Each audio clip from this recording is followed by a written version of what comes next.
warahmatullahi wabarakatuh. Salam sejahtera untuk kita semua.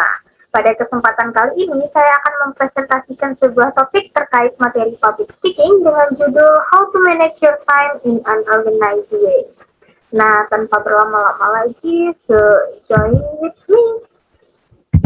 Nah, sebelum memasuki sesi presentasi, sebelumnya perkenalkan nama saya Angel Fibra Karamoy, bisa dipanggil Angel, dengan nomor BP 201086-2008 dari kelas B Ilmu Komunikasi 2020. Mungkin hanya sekian perkenalan singkatnya, langsung saja kita mulai pada materi kita mengenai time management. Nah, salah satu permasalahan utama bagi sebagian orang adalah terkait time management atau manajemen waktu. Lupa mengerjakan tugas, jatuh sakit, atau terdesak pekerjaan. Semua penyebab terjadinya hal tersebut adalah pengaturan waktu yang tidak tepat. Perlu dipahami bahwa waktu adalah pengendali utama dari setiap kegiatan yang kita lakukan.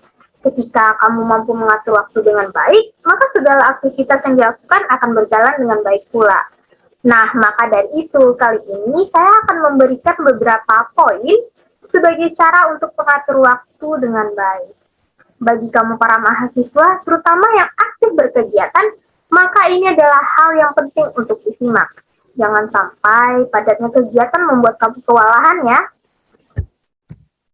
Nah, poin pertama yaitu kondisikan diri dan emosi. Kita semua perlu memahami bahwa sebelum memulai segala hal, pastikan bahwa diri kamu sudah siap secara fisik maupun secara mental. Kamu tidak akan bisa fokus berkegiatan jika emosi kamu sedang tidak stabil. Nah, maka dari itu, buatlah mood kamu membaik, cobalah kendalikan diri dan mulailah tersenyum dalam menyambut hari. Tidak berlama-lama di poin 1, kita memasuki poin kedua, yaitu kondisikan lingkungan. Setelah memastikan kamu siap, maka perhatikan juga lingkungan di sekitar kamu. Ini sebuah catatan nih, buatlah diri kamu tuh berada dalam lingkungan yang nyaman dan tidak akan menambah beban diri kamu. Kamu mungkin juga bisa keluar rumah, mencari tempat yang cocok untuk mengerjakan kegiatan yang juga disesuaikan tentunya. Lanjut saja pada poin ketiga, yaitu tentukan skala prioritas. Nah, ini mungkin banyak nih ya dari kita tuh yang memiliki jadwal padat dan tentu saja ya jadwal yang penting. Sebagian orang dengan ini merasa kesulitan untuk menentukan skala prioritas karena semua hal itu dirasa penting. Mereka menganggap bahwa satu jadwal ini lebih penting dari jadwal lain, namun jadwal lain itu juga dapat dikatakan penting dari jadwal lainnya pula. Bingung nggak tuh? Nah, maka dari itu, untuk menentukan skala prioritas, kita bisa menggunakan teknik Eat That Frog. Nah, secara garis besar nih, teknik ini akan membantu menentukan prioritas pekerjaan dan kamu bisa berhenti menunda pekerjaan tersebut. Dengan teknik Eat That Frog ini, kamu perlu membuat daftar hal-hal yang harus dikerjakan dan disusun ke dalam 4 kategori. Nah, yang pertama nih, ada hal yang harus dikerjakan dan kamu memang ingin melakukannya. Yang kedua, hal yang harus dikerjakan tapi kamu malas melakukannya. Yang ketiga, hal yang tidak harus dikerjakan dan kamu juga tidak ingin melakukannya. Dan yang keempat, yaitu hal yang tidak penting untuk dikerjakan, tapi kamu malah ingin melakukannya. Tanpa berlama-lama, kita lanjut ke poin keempat. Nah, jadikan pekerjaan utama sebagai sebuah kebiasaan. Tentunya nih, setiap dari kita itu memiliki daftar tugas yang harus dikerjakan secara rutin atau secara berkala. Ya, anggap sajalah sebuah mata kuliah yang memiliki tugas di setiap minggunya, maka dari sinilah kamu bisa menentukan bahwa tugas ini tuh bukan lagi menjadi pekerjaan, tapi adalah sebuah kebiasaan yang terus-menerus akan dilakukan. Setiap hari melakukannya ini kan tentu itu menjadi sebuah kebiasaan. Dengan menjadikan pekerjaan sebagai kebiasaan, maka kamu juga akan lebih senang untuk mengerjakannya dan juga akan terasa ringan karena beban juga seolah berkurang nantinya.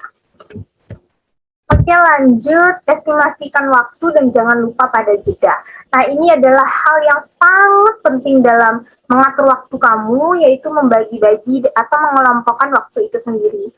Setelah menentukan skala prioritas tadi dan memilah pekerjaan sebagai kebiasaan, maka saatnya kamu menentukan estimasi waktu dari setiap kegiatan tersebut. Nah, cobalah kamu bagi waktu nih dengan memperkirakan rentang tercepat dan rentang terlama dari kegiatan yang kamu lakukan. Jangan lupa untuk menyusun waktu itu juga memperhatikan jeda nih. Karena sebanyak apapun kegiatan kamu, jeda untuk istirahat itu sangatlah penting. Kamu juga mesti ingat nih bahwa jeda digunakan untuk beristirahat, bukan untuk hal yang tidak penting. Jadi, manfaatkanlah waktu jeda dengan sebaik mungkin dan estimasikan waktu dengan sebaik dan sebijak mungkin. Lanjut, poin ke-6, selesaikan lebih awal. Nah, meskipun kita udah menentukan estimasi waktu tadi pada setiap kegiatannya, akan sangat baik dan lebih baik jika kamu bisa menyelesaikannya itu lebih awal. Kenapa demikian? Hal ini dilakukan agar kamu mendapatkan lebih banyak waktu untuk beristirahat dengan beban yang juga semakin berkurang tentunya. Jadi ya istilahnya selesaikan tugas lebih awal untuk bersenang-senang di kemudian begitu. Oke, poin selanjutnya yaitu lebih rapi dan terorganisir. Nah, satu hal yang penting untuk diperhatikan itu adalah kerapian. Ketika kamu menyusun jadwal dengan rapi, maka akan semakin besar energi positif yang terbentuk di sekitar kamu. Perlu diketahui bahwa energi yang ada di sekitar kita itu akan sangat mempengaruhi emosi dalam diri kita begitu. Maka dari itu, pastikan bahwa kamu sudah menyusun jadwal dengan rapi dan melaksanakan tugas dengan terorganisir. Selanjutnya, berani mengatakan tidak. Nah, ini menjadi poin yang juga cukup penting nih, karena ada banyak orang yang segan untuk mengatakan tidak, atau istilahnya orang gak enakan atau people pleasure gitu kan. Jadi perlu menjadi catatan untuk kamu bahwa kamu itu memiliki hak untuk menolak dan mengatakan tidak. Jangan biarkan diri kamu berada dalam kesusahan hanya karena segan untuk menolak sebuah permintaan. Ingatlah bahwa kamu tuh memiliki banyak tugas dan kamu harus menyelesaikannya tepat waktu. Boleh saja jika kamu menerima permintaan tolong dari seseorang, namun apabila kamu memiliki waktu luang nih, kalau kamu memang nggak punya waktu yang cukup, maka kamu berhak untuk menolaknya, kamu berhak untuk mengatakan tidak. Jadi jangan sungkan-sungkan lagi, prioritaskanlah diri kamu di atas segalanya, oke? Next, kita punya gunakan waktu luang sebaik mungkin. Nah, ketika kamu memiliki waktu luang, cobalah ayolah untuk mengerjakan hal-hal yang lebih bermanfaat. Kamu mungkin bisa menggunakannya untuk mengerjakan tugas yang belum dikerjakan, mengerjakan tugas yang seharusnya akan dikerjakan, atau kamu juga bisa memberi waktu pada diri kamu sendiri. Ini nih, dalam padatnya aktivitas yang ada, kamu jangan pernah lupakan diri sendiri. Ingatlah bahwa di atas prioritas tugas, prioritas segalanya masih ada dirimu yang penting untuk diprioritaskan.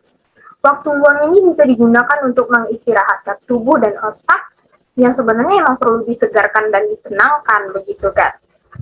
Jika kamu merasa waktu luang kamu juga masih banyak setelah beristirahat, maka kamu bisa menggunakannya untuk menghibur diri, misalnya seperti yang nonton atau menyalurkan bakat kamu dan lain sebagainya, atau juga memanfaatkannya untuk beristirahat lebih lama atau bahkan juga melanjutkan pekerjaan lain yang belum dikerjakan.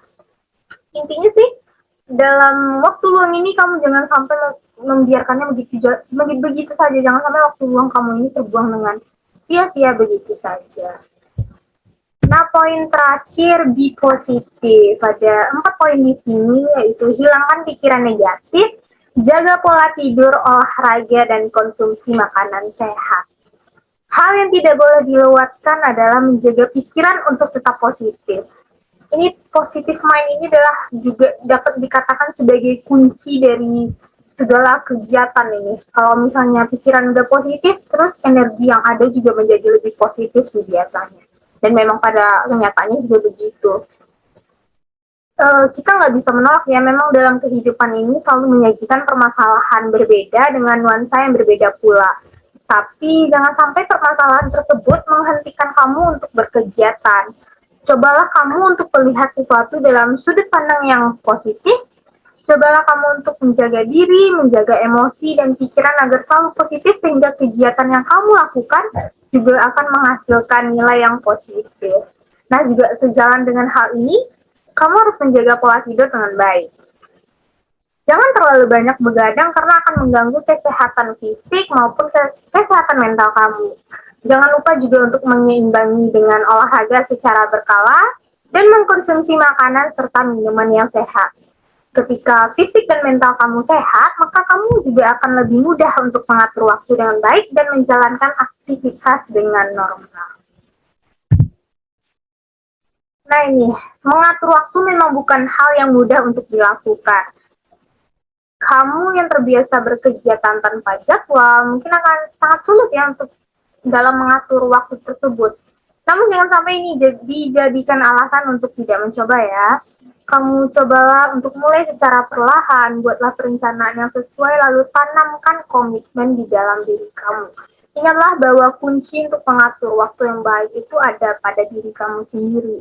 Ada pada bagaimana komitmen yang kamu tanamkan dalam diri kamu, sehingga kamu bisa berubah menjadi lebih baik dalam mengatur waktu atau dalam berbagai hal lainnya. Oke, terima kasih sudah bergabung dalam presentasi kali ini. Saya Inca Fidra Karamai berterima kasih karena telah memperhatikan dan meminta maaf jika ada kekurangan. Terima kasih sekali lagi atas waktunya dan sampai jumpa di lain waktu. Wassalamualaikum warahmatullahi wabarakatuh.